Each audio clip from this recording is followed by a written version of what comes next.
마태복음 27장 51절에서 56절입니다. 예수님이 죽으십니다. 앞에 50절에서 예수님이 소리를 크게 지르시고 영혼이 떠나십니다. 아버지야, 내 영혼을 부탁합니다 하고 운명하신 거예요. 이때 성소 휘장이 위로부터 아래로 찢어진 겁니다. 땅이 진동하고 바위가 터지고 예수님이 죽으시는 그때 사람들은 보지 못했지만 성전의 휘장이 찢어지고 찢어진 것처럼 땅이 찢어진 겁니다.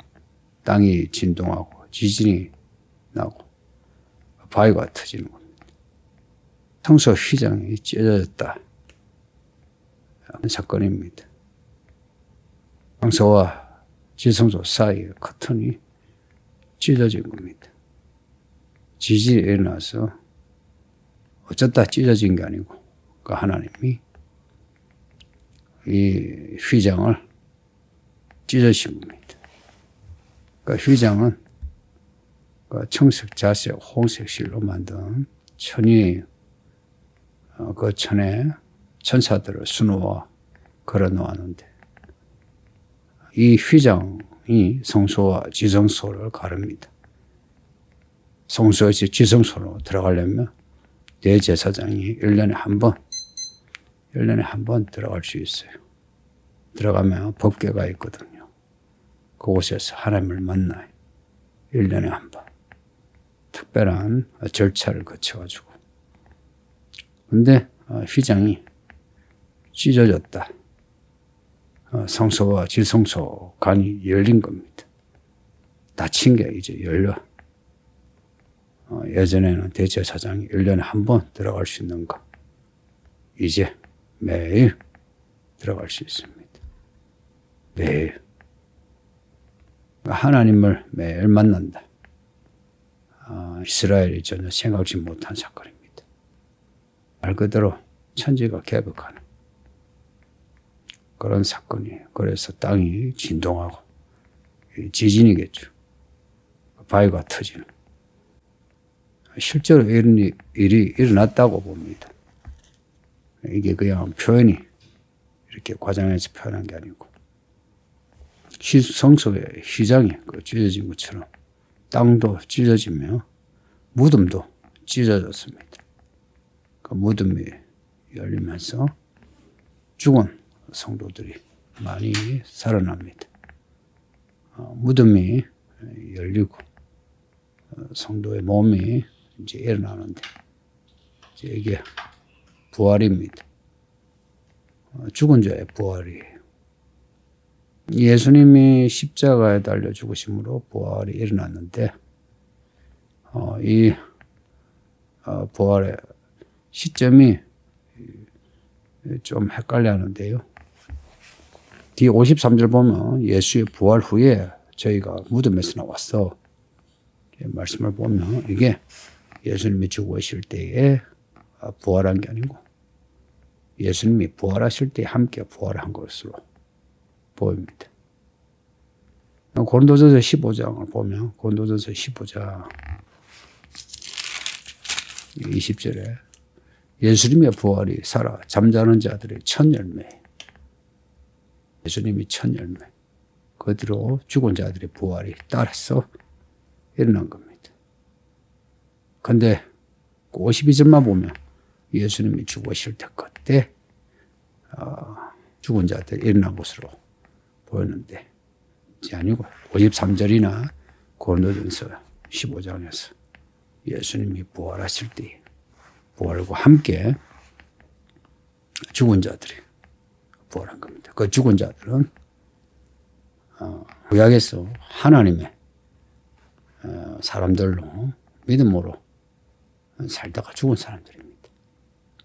그리고 예수님이 부활 후에 40일 동안 사람들에게 보이셨죠. 그런 것처럼 이 사람들도 살아나가지고 무덤에서 살아나서 사람들에게 보인 걸로 봅니다.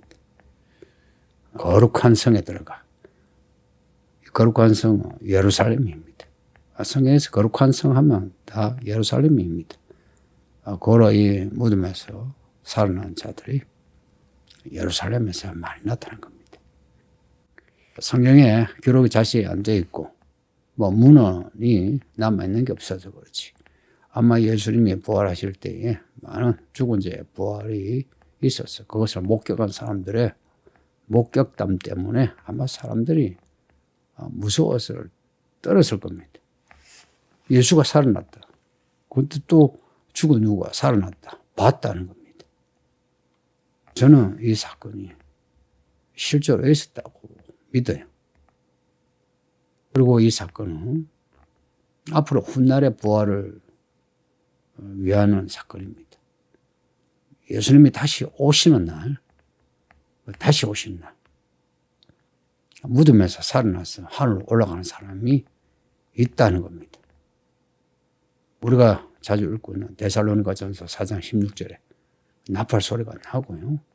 예수님이 강림하시면 그리스도 안에서 죽은 자들이 먼저 일어나고 그 후에 살아남은 자들도 그들과 함께 구름 속으로 끌어올려 공중에서 주를 영접한다.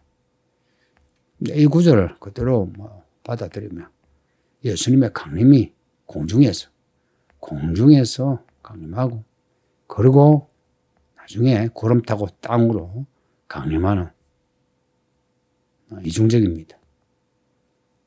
휴거를 이야기하는데요. 끌어올려 이 말이 이제 우리가 휴거로 번역하는 헬라어 단어입니다. 끌어올려. 휴거할 때에 수많은 사람들이 무덤에서 부활하는 그리고 하늘로 올라간다는 이야기입니다.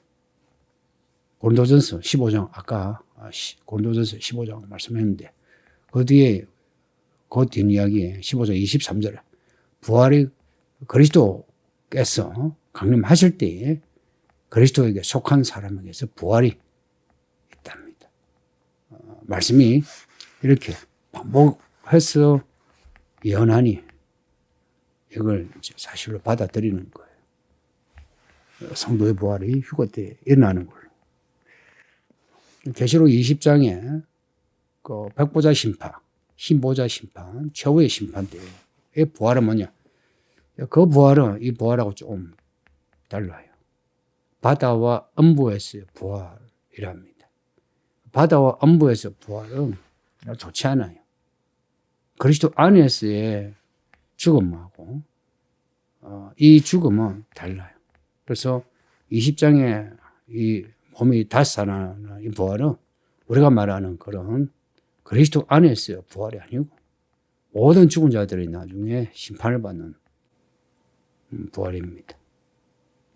예수님이 강림하실 때 부활하는 혹은 예수님이 강림하실 때 우리가 이 산 몸으로 하늘로 올라가는 은혜가 있기를 바랍니다.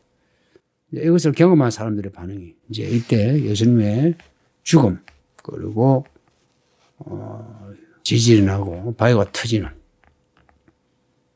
이것을 이제 본 사람들의 반응이 나오는데 이제 이 반응은 다수의 사람이 아니고 몇 사람의 반응입니다.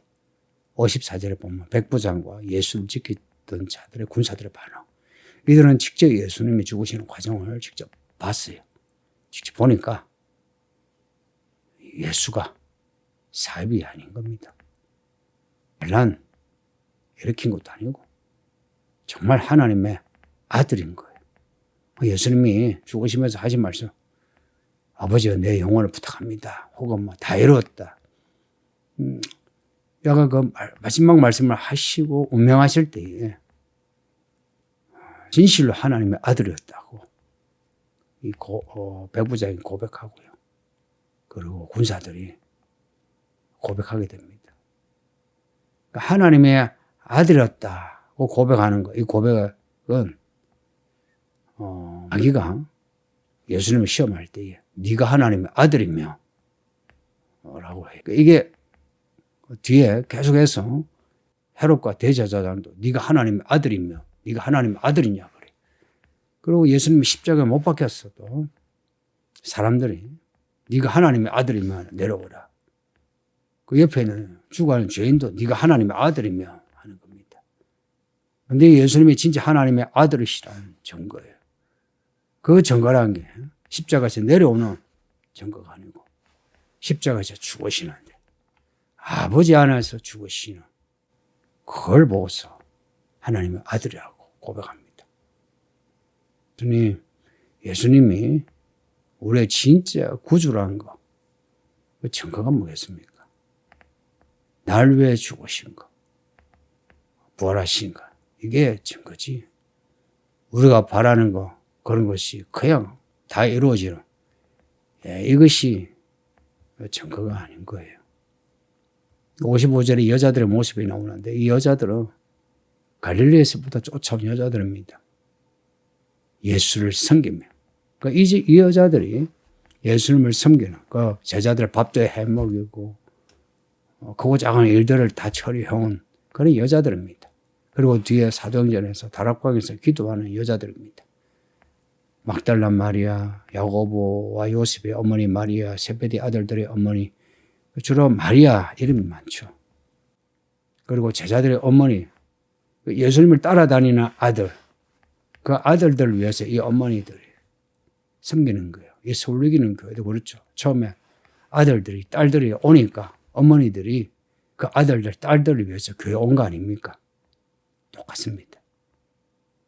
그리고 예수님이 십자가 못 박힐 때 그 아들들은 다 도망가고 없을 때 이 어머니들은 예수님의 그 십자가까지 같이 있죠. 아마 이 모습도 비슷할 것 같아요. 이 교회 그 아들들, 딸들은 아이고 무서워하고 교회를 떠날 수 있어도 이 어머니들 끝까지 교회에 버텨 교회를 지킬 것 같습니다. 이 교회 어머니들 끝까지 믿음을 지켜줘요. 언젠가 부활이 있습니다. 죽은 자들의 부활이 있고 우리 산자가 산처럼 엘리야처럼 하늘로 올라갈 때가 있습니다. 그때까지 예수님의 이 죽음과 부활의 이 사건을 잊지 말고 기억해서 죽음을 각오하고 믿음청을 합시다. 그리고 부활을 의심하지 말고요. 죽는 걸 겁내지 말자는 겁니다. 그리고 죽어서 있을 부활을 기대하면서 가장 아름다운 인생은 부활이 있는 죽음입니다. 부활이 없는 죽음은 참 헛되고요. 예수님이 이제 오실 때가 가까우는데 예수님 맞이할 준비 잘 합시다. 아버지 하나님 감사합니다. 오늘도 마태복음 읽게 하시니 감사합니다. 예수님이 우리를 위해서 죽으신 거, 또 그 죽음을 보고 사람들이 이렇게 고백하는 거, 이걸 보면서 우리는 매일매일 예수님의 그 죽음과 부활을 고백하게 하시고 우리 예수님이 우리의 구주이시고 만왕의 왕이 되심을 고백하고 우리는 배신도 하지 않고 팔아먹지도 않고 끝까지 믿음으로 살게 하사 살아서 예수님을 만나든 죽어서 부활하여 예수님을 만나게 해주세요. 오늘도 우리의 생활을 지켜주시고 보호해 주시고 이끌어 주시고 해결해 주시기를 원하오며 예수님의 이름으로 기도합니다. 아멘.